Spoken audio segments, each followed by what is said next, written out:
É com alegria e gratidão que damos início a mais uma leitura da Bíblia. Leitura do dia 6 de agosto. Livro de Esdras, capítulos 3 e 4. Primeira Epístola de Paulo aos Coríntios, capítulo 2. Livro de Salmos, capítulo 28. Provérbio de Salomão, capítulo 20, versículos 24 e 25. Inscreva-se em nosso canal Bíblia em Foco 66. Deixe o seu joinha, comente, compartilhe e ative as notificações. Leitura da Bíblia, Esdras capítulo 3, é levantado o altar. Em chegando o 7º mês, e estando os filhos de Israel já nas cidades, ajuntou-se o povo como um só homem em Jerusalém.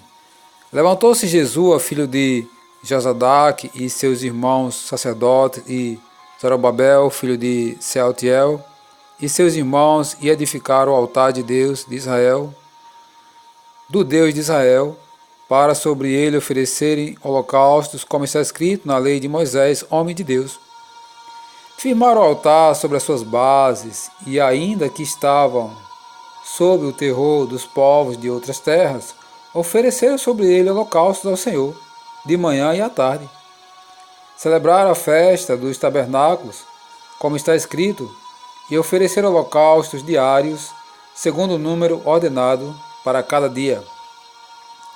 E depois disso, o holocausto contínuo e os sacrifícios das festas da lua nova e de todas as festas fixas do Senhor, como também os dos que traziam ofertas voluntárias ao Senhor. Desde o primeiro dia do 7º mês, começaram a oferecer holocaustos ao Senhor. Porém ainda não estavam postos os fundamentos do templo do Senhor.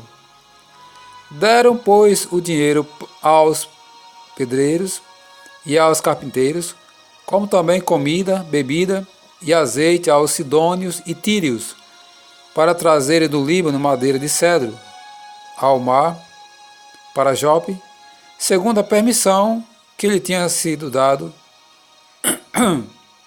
pelo Ciro, rei da Pérsia. Lançados os fundamentos do templo.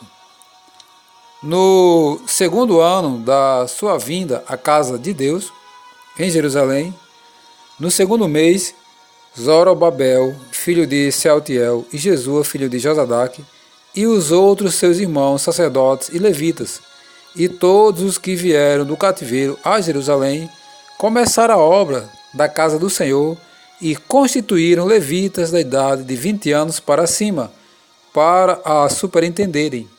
Então se apresentaram Jesua com seus filhos e seus irmãos, Cadmiel e seus filhos, os filhos de Judá, para juntamente vigiarem os que faziam a obra na casa de Deus, bem como os filhos de os filhos de Enadad, seus irmãos e seus irmãos, os levitas. Quando os edificadores lançaram os alicerces do templo do Senhor, apresentaram-se os sacerdotes paramentados e com trombetas, e os levitas, filhos de Asaf, com símbolos, para louvar o Senhor segundo as determinações de Davi, rei de Israel.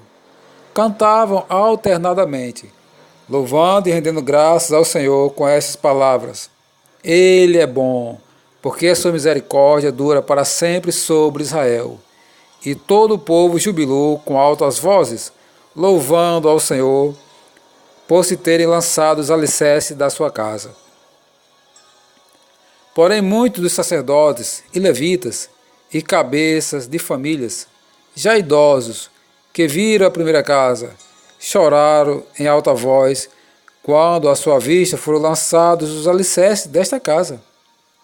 Muitos, no entanto, levantaram as vozes com gritos de alegria, de maneira que não se podia discernir as vozes de alegria das vozes do choro do povo, pois o povo jubilava com tão grandes gritos que as vozes se ouviam de muito longe.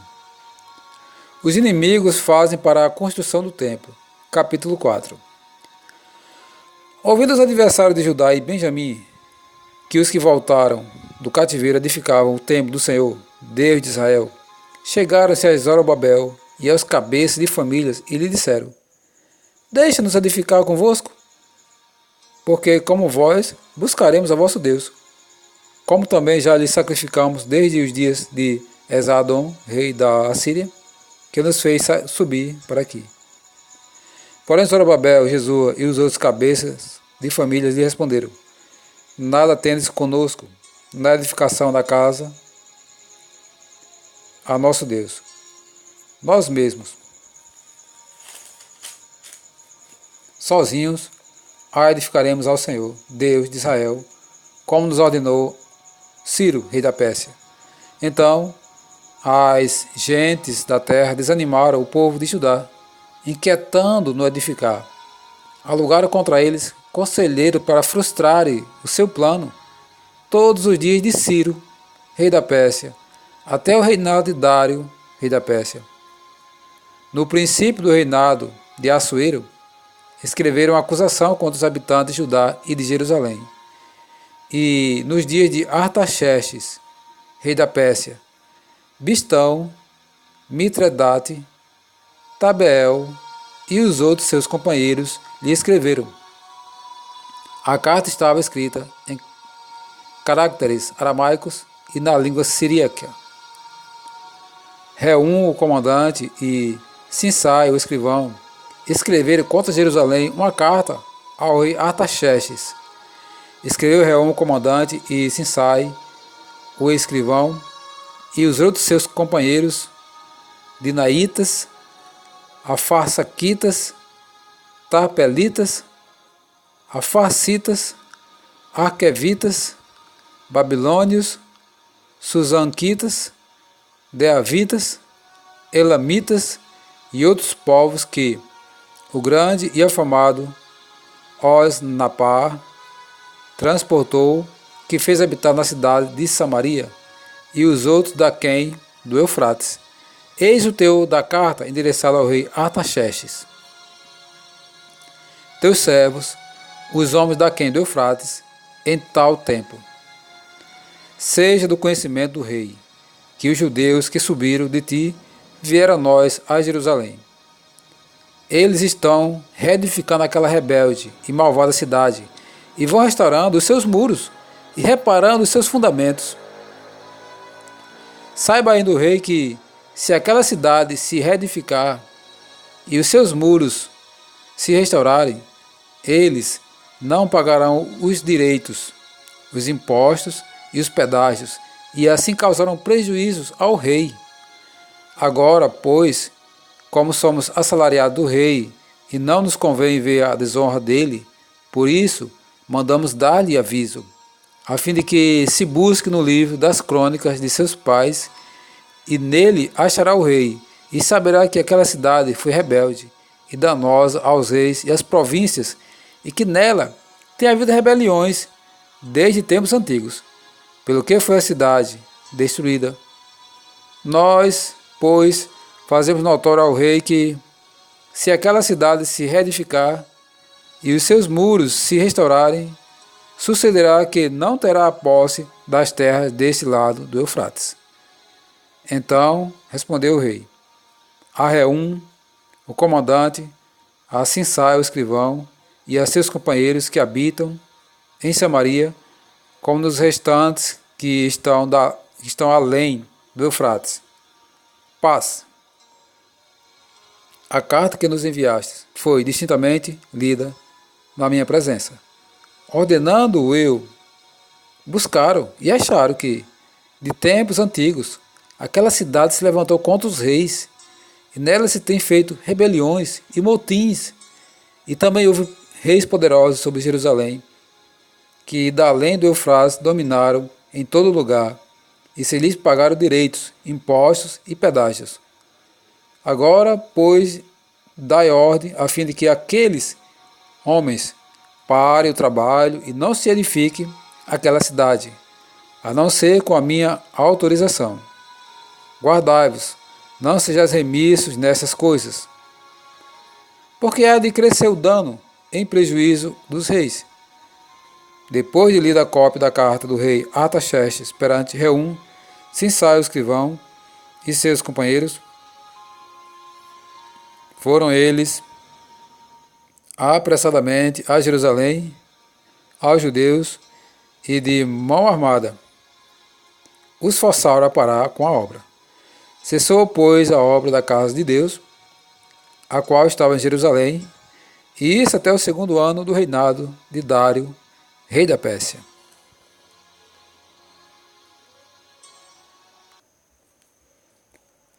Primeira Epístola de Paulo aos Coríntios, capítulo 2. O caráter da pregação de Paulo. Eu, irmãos, quando fui ter convosco, anunciando-vos o testemunho de Deus, não o fiz com ostentação de linguagem ou de sabedoria, porque decidi nada saber entre vós, senão Jesus Cristo e este crucificado. E foi em fraqueza, temor e grande tremor, que eu estive entre vós. A minha palavra e a minha pregação não consistiram em linguagem persuasiva de sabedoria, mas em demonstração do Espírito e de poder, para que a vossa fé não se apoiasse em sabedoria humana, e sim no poder de Deus. A verdadeira sabedoria, o ensino do Espírito Santo. Entretanto, expomos sabedoria entre os experimentados, não porém a sabedoria deste século, nem a dos poderosos desta época, que se reduzem a nada. Mas falamos da sabedoria de Deus em mistério, outrora oculta, a qual Deus pré-ordenou desde a eternidade para a nossa glória.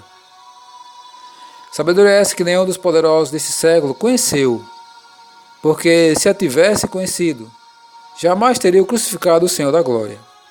Como está escrito, nem olhos viram, nem ouvidos ouviram, nem jamais penetrou em coração humano o que Deus tem preparado para aqueles que o amam.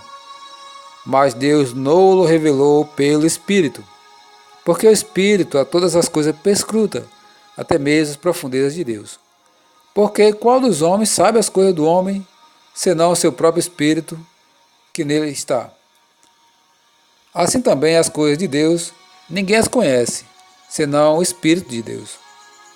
Ora, nós não temos recebido o Espírito do mundo, e sim o Espírito que vem de Deus, para que conheçamos o que por Deus nos foi dado gratuitamente. Disto também falamos, não em palavras ensinadas pela sabedoria humana, mas ensinadas pelo Espírito, conferindo coisas espirituais com espirituais. Ora, o homem natural não aceita as coisas do Espírito de Deus, porque eles são loucura, e não as pode entendê-las, porque elas se discernem espiritualmente. Porém, o homem espiritual julga todas as coisas, mas ele mesmo não é julgado por ninguém. Pois quem conheceu a mente do Senhor, que o possa instruir? Nós, porém, temos a mente de Cristo.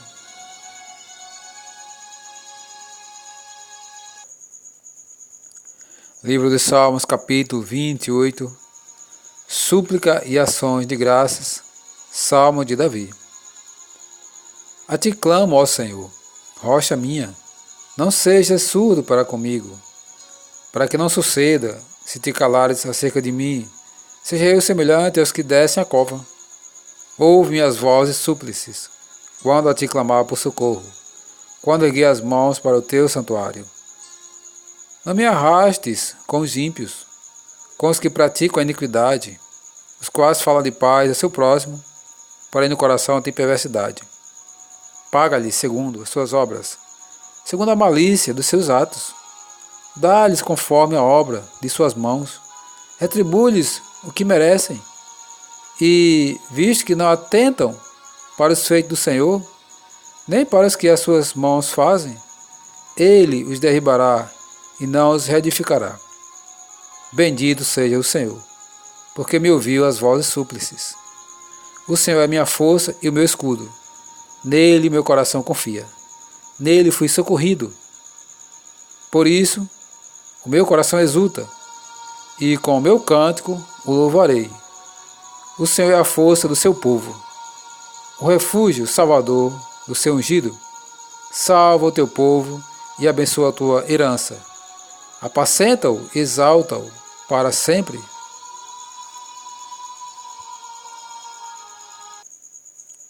Provérbios capítulo 20, versículo 24 e 25. Os passos do homem são dirigidos pelo Senhor. Como, pois, poderá o homem entender o seu caminho? Laço é para o homem o dizer precipitadamente, é santo, e só refletir depois de fazer o voto.